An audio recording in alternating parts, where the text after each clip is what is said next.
As this is the new year, and especially because we are celebrating a feast day of Christ, even though it's not a major feast day, his circumcision, as well as the glorious St. Basil the Great, I thought it would be appropriate to, instead of giving a little sermonette like we usually do on a weekday liturgy, but that, I would speak in a more in-depth manner about St. Basil, because St. Basil truly is one to be marveled at. One of the great church fathers, of course, but just his life is absolutely inspiring. And I think in many ways we can all identify with St. Basil to a point. And that is that St. Basil was not really that serious about his Christian faith until his brother died. And this changed him.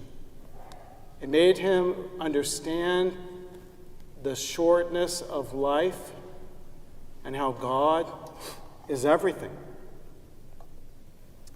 He was born in the year 329 in Caesarea. His father was a wealthy lawyer who had property in 3 provinces of Asia Minor.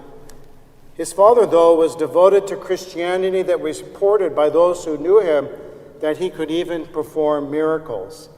His mother and father had 10 children, 5 sons and 5 daughters.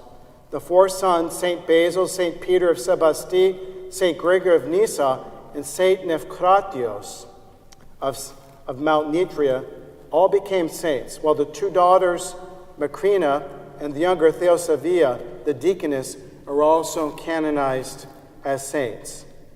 Both St. Basil's parents are both saints of the church.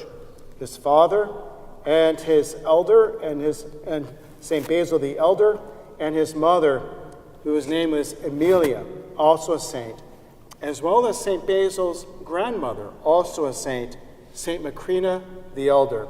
Imagine growing up in a home like that,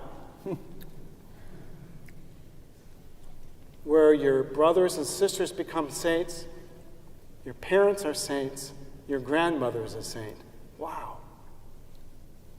For 7 years, his grandparents lived in a forest in Pontus, hiding from the Emperor Dacian's persecution. On an ancestral estate at Amnesty on the Iris River, they built a chapel to the 40 holy martyrs of Sebasti. He entered the University of Athens in 351 and studied there 5 years under the greatest teachers of that time, studying history, poetics, geometry, astronomy, and the classics. In Athens, he met St. Gregory the theologian. When he returned to Caesarea, he found out that his father had died, and so had his saintly grandmother. He was offered the chair of rhetoric at the University of Caesarea and accepted it. He might well have continued at the university as a professor and sustained a law practice had it not been for his sister Macrina and the death of his younger brother Nephratios. Macrina accused Basil of being puffed up beyond measure with the pride of oratory. She complained that he looked down upon the local dignitaries and believed himself to be better than anyone else in Caesarea. He was always quoting the classics to her and showed no desire to follow in the Christian traditions of the family. Then came the big blow. Nephratios, who was a year younger than Basil, died. Macrina stated that he excelled in all the brothers in physical beauty, strength, and ability.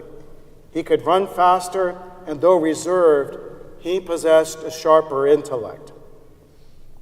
Nephratios was deeply religious and had wandered back to the family estate at Annecy, made his work to look after the surrounding villagers. One day, he went out hunting and fishing and was brought home dead. It was as though he was struck by lightning. Basil was overwhelmed with grief and renounced his chair at the university and sat at his sister's feet, learning from her the secret of Christian virtue and renunciation of the world that had eluded him in all of his years in Athens.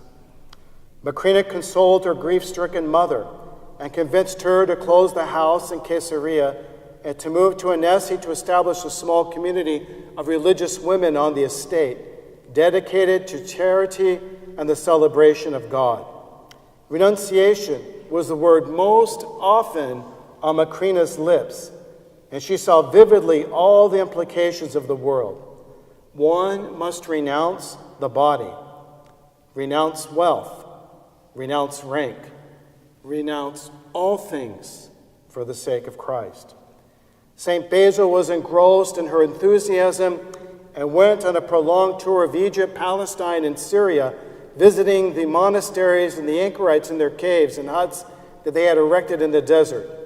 Following the traditions of St. Pachomius and St. Anthony, he returned by the spring of 358 and was not gone any longer than 6 months to a year. He put all of his efforts into establishing a community like his sisters and called upon his friend St. Greg the theologian to join him. Basil began to compile his important long rules and short rules on monasticism, which are used even today. He wrote, "There is but one way out, complete renunciation of the world." In 359, he became a reader in the church. 5 years after that, in 363, he was ordained against his will as a priest by Bishop Eusebius of Caesarea. In 368, Caesarea suffered a number of natural disasters: floods, hailstorms, earthquakes, and drought. The people were suffering from starvation and malnutrition. Basil was heartbroken. He had inherited some property and sold it and gave the money to feed the hungry.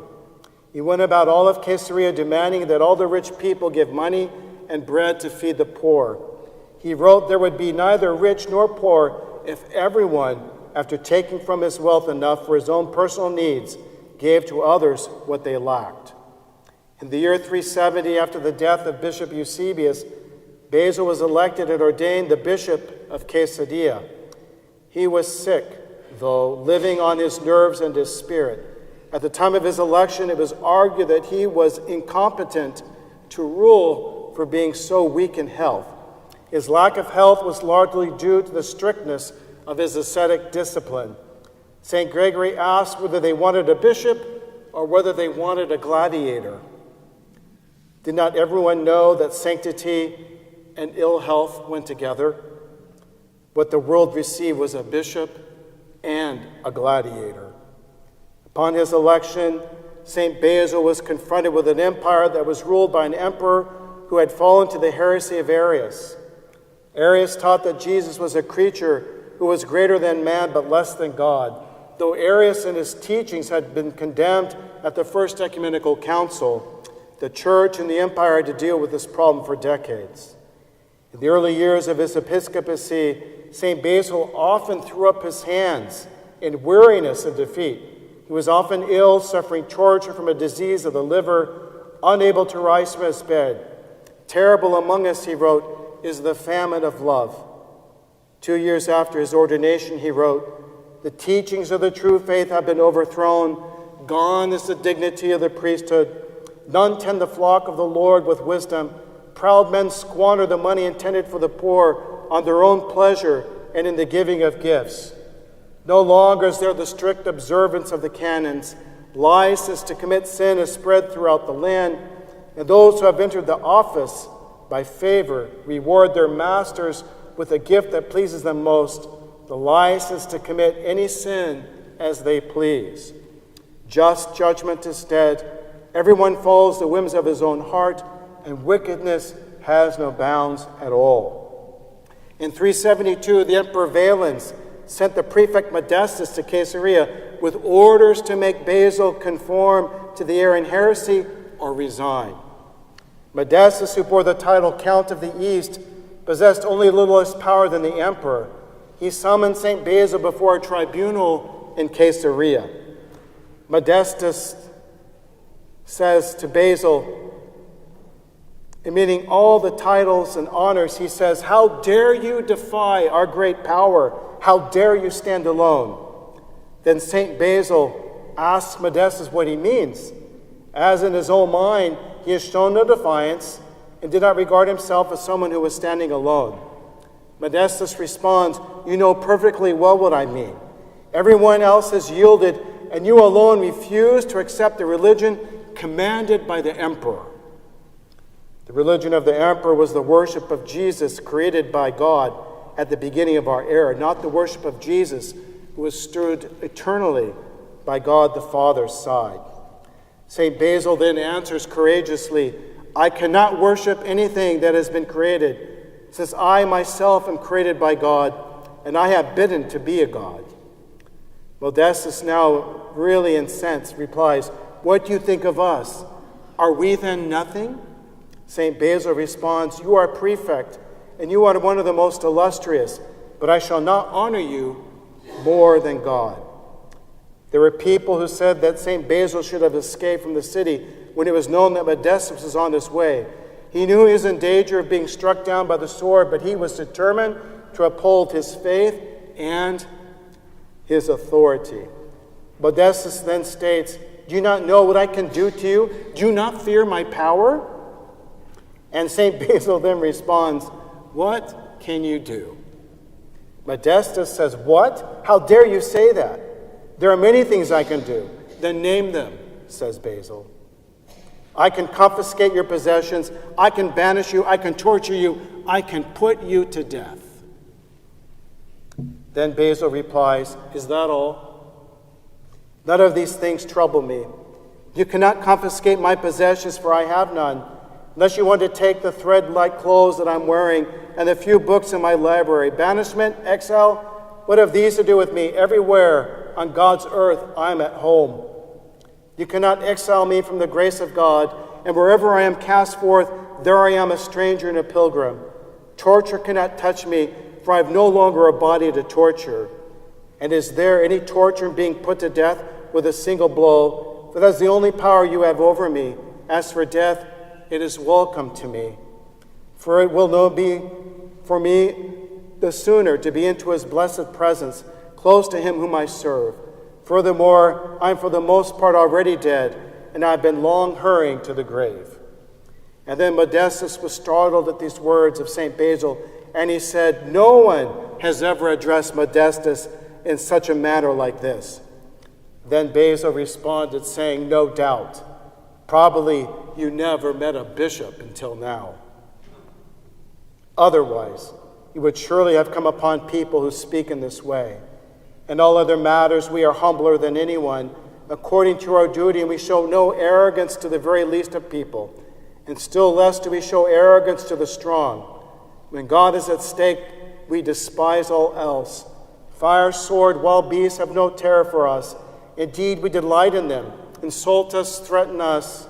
Do as you will. Exercise the magnitude of your power. But let the emperor hear my words.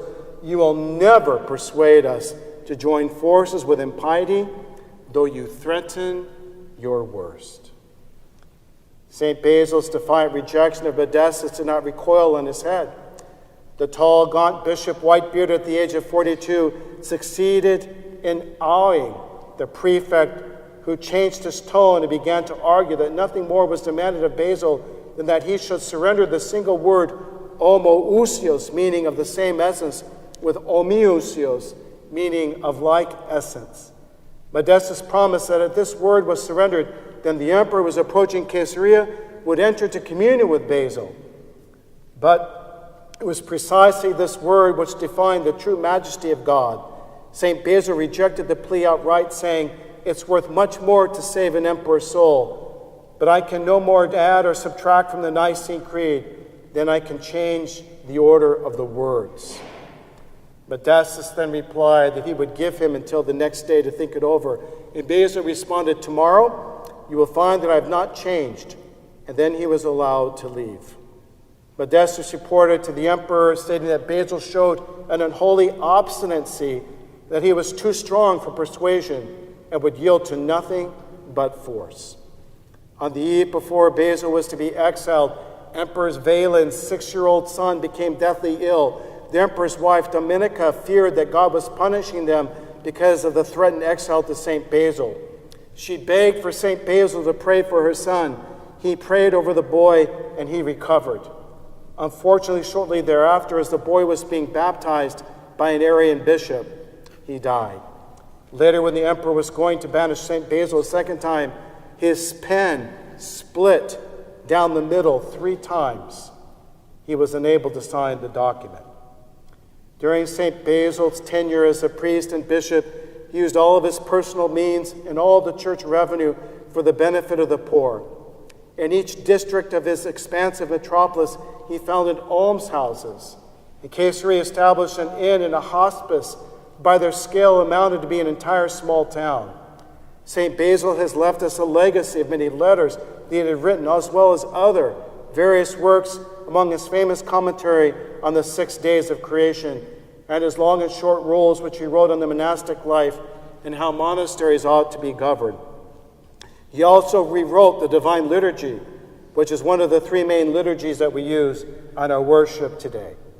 St. Basil prepared the convocation of the Second Ecumenical Council, but did not live to see it. He died from exhaustion on the 1st of January, 379, at the age of 49.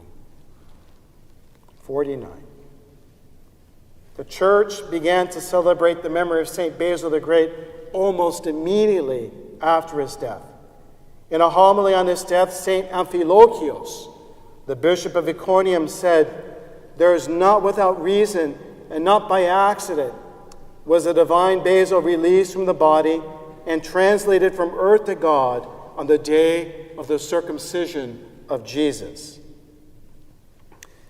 which is celebrated between the days of the Nativity and the baptism of Christ.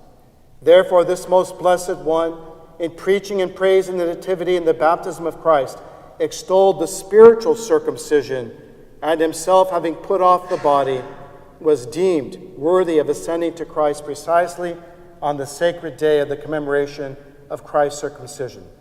For this cause it has been enacted to honor the memory of St. Basil the Great on this day annually, with celebration and solemnity in celebrating his divine liturgy."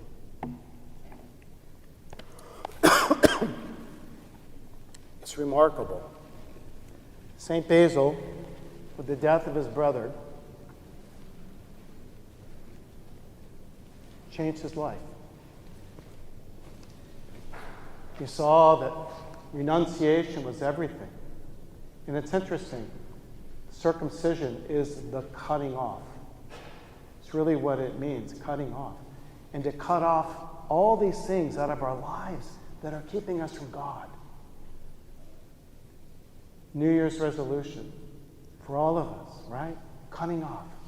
Get rid of those things in our lives which are preventing us from coming to Christ.